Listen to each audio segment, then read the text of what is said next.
I don't even know where to start. But I'm putting everything out there because the fact that people, even whether you know me or not, there still has to be like a certain level of common sense when it comes to just being a judge of character.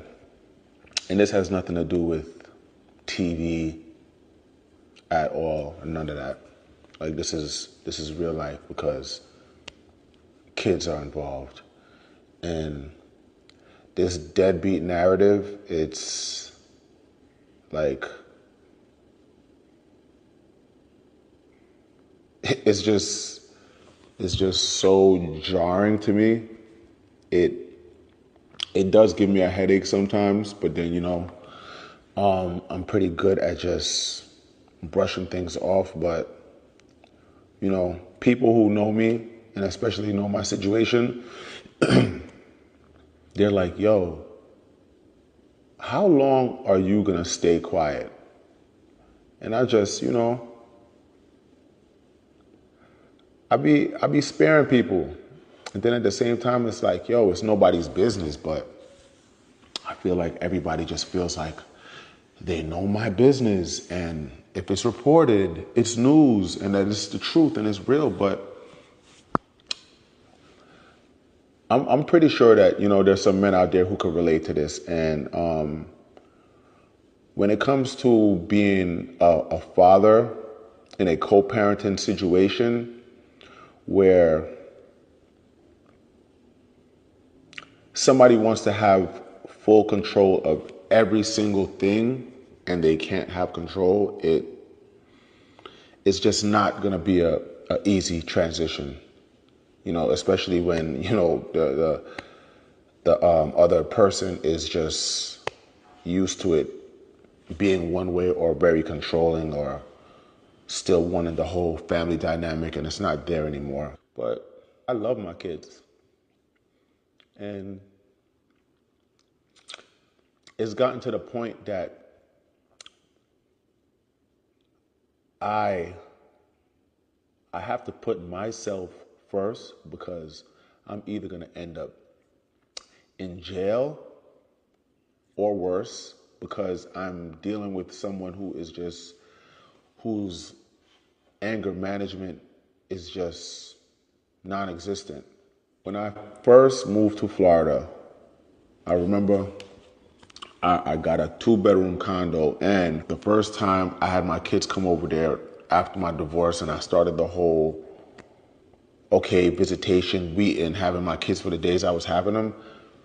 When my kids first came over in my condo, it made me so depressed because I was like, yo, they just, I felt like they were so confined and I didn't feel good about it. And I said, yo, I gotta get a house. I need a house. I can't have my kids running around in this condo and hurting themselves and it just not being a fit to raise, 2 children in a co-parenting setup. And I found my house. And I'm gonna be all the way blunt and straight up with it. You know what I'm saying? Like I got this house because of my kids. I got this house for my kids. Seeing my kids be here running around, it's the best feeling, when you have children with somebody who, at the end of the day, it shouldn't even have happened because I should have just noticed certain things when it came to parenting. When you're with someone for 3 years and they have a child and you probably saw the child 3 to 4 times because the child was put off to go live with somebody else. And, you kind of look past it when you don't have kids or you're not thinking about that. I never even was like, yo, why doesn't your son live here? And then when you finally get to have a conversation with the son and find out why, it's crazy. You know, imagine speaking to a child who's of age and knows what's going on. He's 16 years old. And he says, if I ever had to live with my mother, I would kill myself. I wouldn't make that up, you know? And it sucks that I gotta like really just run this down because of this smear campaign and somebody who gets such a high on just talking about me and picking and choosing what kids you want to, you know, have on the forefront and get whatever extra attention you get off of it. You know, so I kind of just looked past certain things and thought that, you know, maybe I could help and make things better. But when you aren't with somebody and it doesn't work out and the two of you are just like in a weird space and everything is a fight, especially in front of the kids, like I'm not gonna subject myself to that. My kids have never, ever seen me upset. My kids have never heard me yell. Bitch, you're dead to me. Yeah, you are too. You been dead. You're gonna leave me more than I need you. No.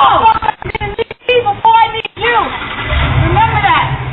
Nice flow, Linda. Yeah, go ahead. You too, bitch. Go ahead. Go ahead. Because your other two kids are gonna be miserable just like you. Oh, fuck all of y'all. Go ahead. Jerk off. Go ahead. Go ahead. Go ahead. All because of you. All because of you. All because of you. I don't argue. That's just not in me. But, you know, on the other hand, the other side, they don't operate or think the way I do. And when I have my kids and someone is pretty much trying to police and parent and like watch every single thing I'm doing and call, oh, who's there? Well, what's going on? It's just so unhealthy, so excessive, to the point where it just creates a lot of issues. Like, you can't pick and choose when it's okay to say, okay, the kids are good. And then if we're not, you know, in a good space, then it's a issue, you know? I've taken my kids to Jamaica. If I was such a bad parent, nobody's gonna let a man take the kids to Jamaica by myself. I didn't have no help. And I don't want a biscuit for it. I did it, you know? It just creates such a level of toxicity that it's better to just be like, you know what? I'm gonna deal with this through the courts, and when this thing gets sorted out how it's supposed to be sorted out, then okay, we'll figure it out. So for the past, you know, few months, that's what I've been dealing with when it came to, you know, looking for lawyers and just trying to figure out this whole thing, because my original standing order for this child support and the visitation and all of that, everything, it originated from Georgia. We moved to Florida. When we moved to Florida, everything has to get transferred over. It just got transferred over like this week. So now I get to find out what this new setup is going to be, because I refuse to go to her house to pick up the kids.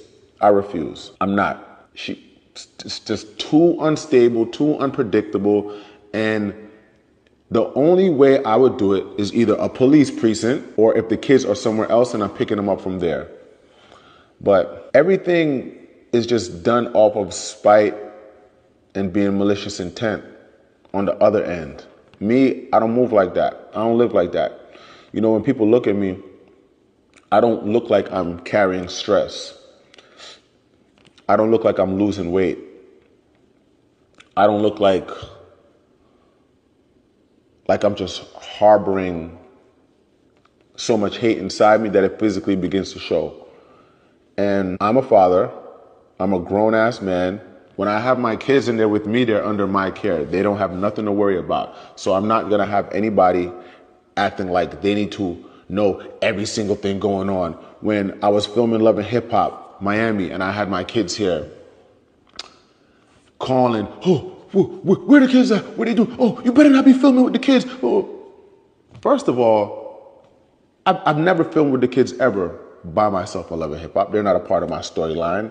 That doesn't make sense to me. I'm not gonna be in the park pushing the kids, playing, oh yeah, oh. Like, of course they wanted to see me film with them, but you know, both parents have to sign off on that. And you know that wasn't happening. And you know, the last instant of when we had a transfer with the kids, it was, she called me and said, hey, I'm in the area. I could save you a trip. I could come pick the kids up.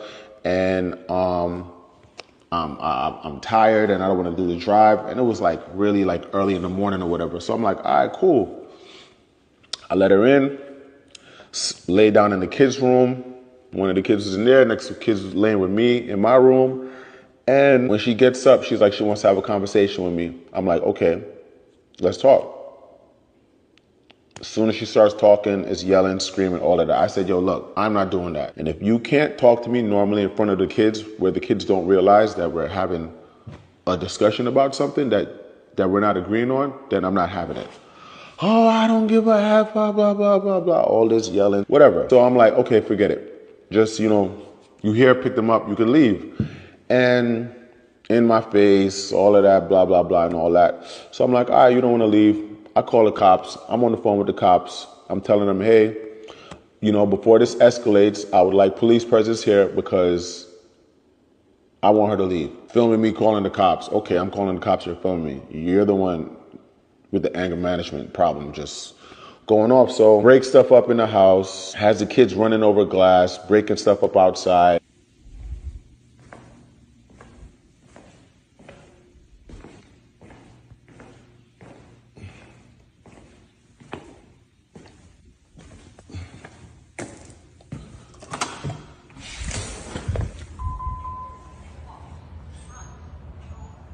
After that, I just was like, you know what?